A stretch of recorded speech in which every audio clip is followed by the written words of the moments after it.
मुल्तान में बड़े सैलाबी रेले की आमद के पेश नज़र हेड मोहम्मद वाला रोड और शेर शाह फाटक के करीब शगाफ डालकर दोनों रोड ट्रैफिक के लिए बंद करने का फैसला कर लिया गया है, जिसके बाद ट्रैफिक को मुतबादिल रास्तों से गुजारा जाएगा।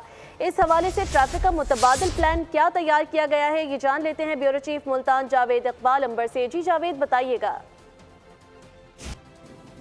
जी बिल्कुल, दरियाए चनाब में ऊंचे दर्जे का सैलाब है और मुल्तान को इस वक्त शदीद ख़तरा बताया जा रहा है और इस वजह से मुल्तान में दो मकामात पर हेड मोहम्मद वाला रोड पर और शेर शाह पर ब्रीचिंग पॉइंट जो है वो मुंतखब कर लिए गए हैं। और यहाँ सूरत हाल ये है कि यहाँ पर जो लाइनिंग है रोड्स पर मुकम्मल कर ली गई हैं, PVC पाइप डाले गए हैं, जिसके बाद यहाँ इनमें बारूद डाला जाएगा। उसके बाद ये जो रोड है इनमें शगाफ डाल के ये तोड़ दिए जाएंगे, जिसकी वजह से जो पानी है वो उसकी डाइवर्शन हो जाएगी और जो दबाव है वो कम हो जाएगा। CTO मुल्तान काशिफ असलम साहब मेरे साथ मौजूद हैं, उनसे बात करते हैं। जी काशिफ जी बिल्कुल, जहां अभी हम मौजूद हैं ये तो हम तकरीबन हेड मोहम्मद वाला के ऊपर मौजूद हैं। यहां से अगर आप मेरे लेफ़्ट साइड में देख सकें तो यहां से तकरीबन 2 किलोमीटर पीछे सिकंदरी नाला है, जहाँ से हमने ट्रैफिक को डाइवर्जन देनी है ताकि यहाँ पर हैवी ट्रैफिक, लाइट ट्रैफिक, कोई भी किसी किस्म की ट्रैफिक ना आ सके।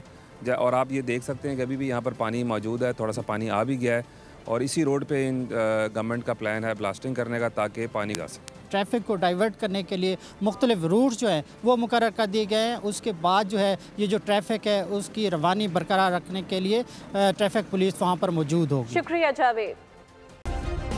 सब्सक्राइब करें और बेल दबाएं ताकि कोई खबर रह न जाए।